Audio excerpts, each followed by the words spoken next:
ADJJLS media को जरूर subscribe करें। हर नई वीडियो के लिए नोटिफिकेशन जरूर दबाएं। बिस्मिल्लाहिर्रहमानिर्रहीम।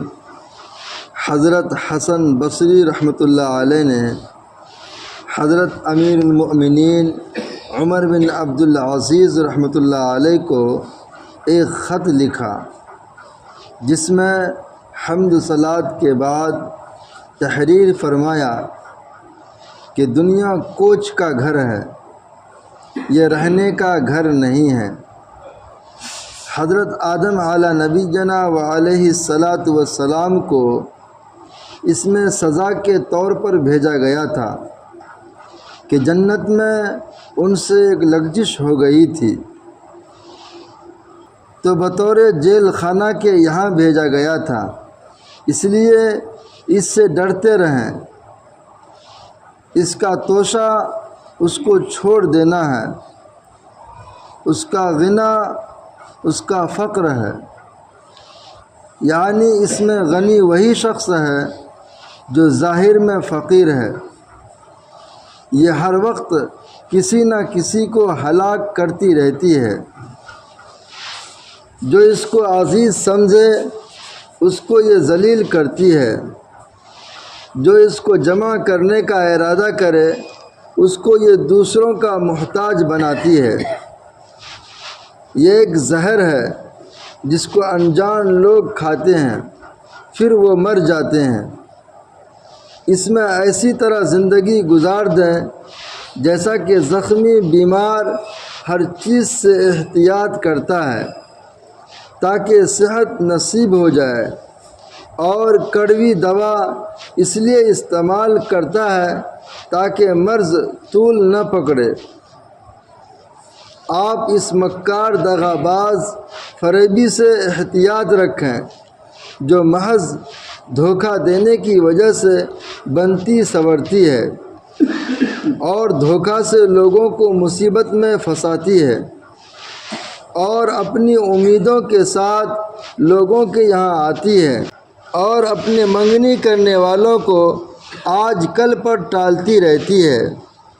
बस ये उनके लिए ऐसी बनी ठनी नई दुल्हन बन जाती है कि आँखें उस पर टकटकी लगा लेती है और दिल उसके फरेफ्ता हो जाते हैं और आदमी उसके जानिसार बन जाते हैं। लेकिन ये कमबख्त सबके साथ दुश्मनी करती है। हैरत है कि न तो रहने वाले जाने वालों से इबरत पकड़ते हैं, न बाद के आने वाले पहलुओं का हाल सुनकर उससे एतराज़ करते हैं, और न अल्लाह ताला के इरशादात को जानने वाले उसके इरशादात से नसीहत पकड़ते हैं। उसके आशिक अपनी हाजत पूरी होती देखकर धोखा में पड़ जाते हैं और सरकशी में मुब्तला होकर आखिरत को भूल जाते हैं, हत्ता कि उनका दिल इसमें मशगूल हो जाता है और कदम आखिरत के रास्ता से फिसल जाता है। फिर नदामत और हसरत के सिवा कुछ नहीं होता कि मौत की नज़ा की करब और बेचैनी उनको घेर लेती है, और इस सब के छूट जाने की हसरतें उस पर मुसल्लत हो जाती है। इसमें रग़बत करने वाला अपने मक़ासिद को कभी भी पूरा नहीं कर सकता और मुशक्क़त से कभी भी राहत नहीं पाता, यहाँ तक कि बग़ैर तोशा लिए इस आलम से चला जाता है और बग़ैर तैयारी के आखिरत में पहुँच जाता है। अमीरुल मोमिनीन इससे बहुत बचते रहें और उसकी निहायत खुशी के औक़ात में भी बहुत ज़्यादा डरते रहें। इस पर एतमाद करने वाला जब भी कुछ खुश होता है तो ये किसी न किसी मुसीबत में उसको मुब्तला कर देती है। इसमें खुश रहने वाला धोखा में पड़ा हुआ है और इसमें ज़रूरत से ज़्यादा नफ़ा उठाने वाला नुकसान में पड़ा हुआ है। इसकी राहत तकलीफ़ों के साथ वाबस्ता है और इसमें रहने का मुंतहा फ़ना है। اس کی خوشی رنج کے ساتھ مخلوط ہے۔ جو کچھ گزر چکا ہے وہ واپس آنے والا نہیں ہے، اور جو آنے والا ہے اس کا حال معلوم نہیں کہ کیا ہو۔ اس کی آرزویں جھوٹی، اس کی امیدیں سب باطل، اس کی صفائی میں گدلا پن ہے، اس کے عیش میں مشقت ہے، اور آدمی اس میں ہر وقت خطرہ کی حالت میں ہے۔ اگر اس کو عقل ہو اور وہ غور کرے تو اس کی نعمتیں خطرناک ہیں، اور اس کی بلاؤں کا ہر وقت خوف ہے۔ اگر حق تعالی شانہ جو اس کے خالق ہیں اور اس کی برائیوں کی اطلاع نہ فرماتے، تب بھی اس مکار کی اپنی حالت ہی سوتوں کو جگانے کے واسطے اور غافلوں کو ہوشیار کرنے کے واسطے کافی تھی۔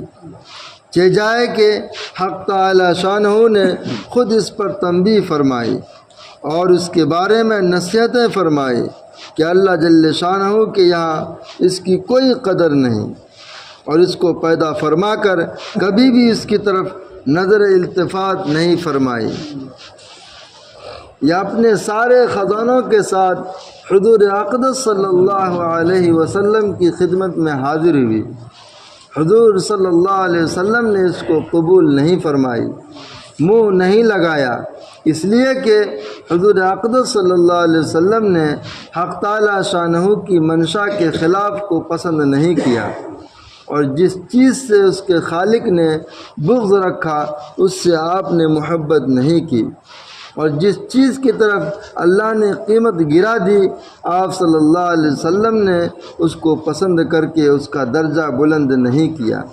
اسی لیے حق تعالی شانہ نے اپنے نیک بندوں سے اس کو قصداً ہٹا دیا اور اپنے دشمنوں پر اس کی وسعت کر دی۔ بعض دھوکہ میں پڑے ہوئے لوگ جو اس کو وقات سے دیکھتے ہیں اور اس کی وسعت کو دیکھ کر سمجھنے لگتے ہیں کہ اللہ تعالی شانہ نے ان پر اکرام کیا، اور اس بات کو بھول جاتے ہیں کہ سید الرسل فخر الاولین والآخرین سیدنا محمد صلی اللہ علیہ وسلم کے ساتھ اللہ تعالی شانہ نے اس بارے میں کیا معاملہ رکھا کہ پیٹ پر پتھر باندھنے پڑے۔ اللہ تعالی شانہ کا ارشاد حضرت موسیٰ علیہ السلام سے ہے کہ جب تم وسعت کو آتے دیکھو تو سمجھو کہ کسی گناہ کی سزا میں یہ آ رہی ہے، اور جب فقر و فاقہ کو آتا دیکھو تو کہو کہ صالحین کا شعار آ رہا ہے۔ اور اگر کوئی حضرت عیسیٰ علیہ نبینا و علیہ السلام کا اتباع کرنا چاہتا ہے تو ان کا ارشاد یہ ہے کہ میرا سالن بھوک ہے، یعنی بھوک میں فقط روٹی بھی ایسی لذیذ معلوم ہوتی ہے جیسی سالن سے، اور میرا شعار اللہ تعالی شانہ کا خوف ہے، اور میرا لباس صوف ہے، بھیڑ بکری کے بال، اور میرا سردی میں سیکنا دھوپ ہے، اور میرا چراغ چاند کی روشنی ہے، اور میری سواری میرے پاؤں ہیں، اور میرا کھانا اور میوے زمین کا گھاس ہے۔ میں صبح اس حال میں کرتا ہوں کہ میرے پاس کچھ نہیں ہوتا، شام اس حال میں کرتا ہوں کہ میرے پاس کچھ نہیں ہوتا، اور ساری دنیا میں مجھ سے زیادہ غنی بے پرواہ جو کسی کا محتاج نہ ہو کوئی بھی نہیں ہے۔